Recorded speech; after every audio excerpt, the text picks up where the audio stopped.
I suppose everyone would agree that one of the particular things we observe when we try to take a general look at the world as it is today is a growing demand on all sides and by every kind of human being for a greater share in the control of his own life and destiny. This ideal used to be called democracy, and still sometimes is, but it seems to be becoming apparent to more and more people that, although there is a great deal of what is called democracy about, there is little if any of that distributed control. One manifestation of this, often noted, is the fact that on a particular occasion where people do have the opportunity to exercise their democratic rights, that is, at an election, either municipal or parliamentary, it is extraordinary how very few people take the trouble to go and do it. Electoral apathy it has sometimes been called.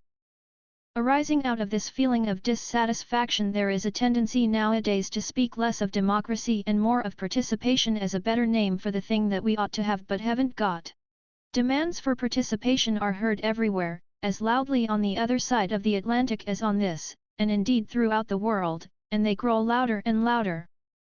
Some years ago I suppose we rather thought we had done something towards participation when we converted an empire into a commonwealth, but I doubt whether very many simple citizens of the Commonwealth countries feel themselves participating much more in the control of their own lives than they did under the empire.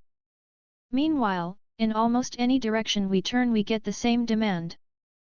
The manual and other workers in industry demand participation in the management, students call for participation in the policy decisions on their university, women want to participate in the structures of a man-made society, and we even hear it solemnly argued that school children are being oppressed unless they are allowed to run their own schools.